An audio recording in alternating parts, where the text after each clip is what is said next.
तर मग सकाळी सकाळी मस्त गाडी फिरत होतो, तर तेवढ्यात आठवलं की अरे कॉलेजला जायचंय. मग गाडी घरी लावून निघालो कॉलेजला. कॉलेजला पोहोचलो तेव्हा लक्षात आलं की आपल्याला थोरात हॉलला जायचंय. सगळे निघालो होतो थोरात हॉलला. इथं पोहोचल्यावर कळालं प्रमुख पाहुणेच आलेले नाही.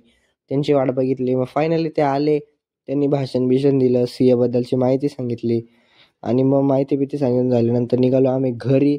घरी निघताना हे पाय चाललंय गप्पा मारत. मला एकटाच सोडलं. मग बसमध्ये बसलो फायनली आणि बस इतकी मोकळी होती.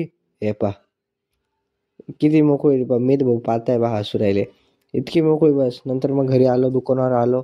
दुकानावर अवेअरनेस घेतली. चौकात आलो, नागलीचे पानं घेतले आणि पाऊस बिऊस बघितला. दुकानावर येताच कळालं की तेवढा स्टॉक आलाय. मी स्टॉक बघितला. अभिदादा बिलिंग करत होता. अभिदादा म्हणजे उद्योजक मित्र भाऊ. आणि मग टी शर्ट वगैरे बघितले कसे आहे पहा. कसं आहे टी शर्ट भारी आहे ना. प्राइस फक्त किती 745 रुपये. क्वालिटी क्वालिटी एकदम भारी क्वालिटी आहे. आणि थोड्या वेळानंतर मग कस्टमर वगैरे केलं. 1-1.5 तास केलं कस्टमर. शेवटी झालं. वरती खूप पसारा पडलेला आहे. चला पसारा आवरू. अभिदादा आहे वरती. पसारा आवरतोच आहे तो पण. थोड्या वरती आलो. अरे मी बरं झालं बोललो नाही. अभिदादाचा फोन चालू होता. कंगवा ठीक करते बघा.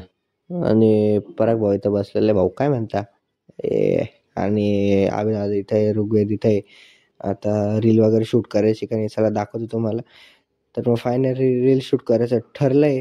रील्सचं पूर्ण याचं BTS फुल व्हिडिओमध्ये येऊन जाईल यूट्यूब चॅनलवरती. BTS बघण्यासाठी चॅनलला फॉलो करून घ्या. प्रत्येकाला माईक वाटले रिसिव्हर लावलं मी आणि चला शूट करतो, व्हिडिओ टाकतो तुम्हाला. रात्री 9:30-10च्या दरम्यान दुकान वाढून घेतलं तर चाललो घरी. चला व्हिडिओ आवडला असेल तर व्हिडिओ लाईक करा, चॅनल सबस्क्राईब करा. Bye bye.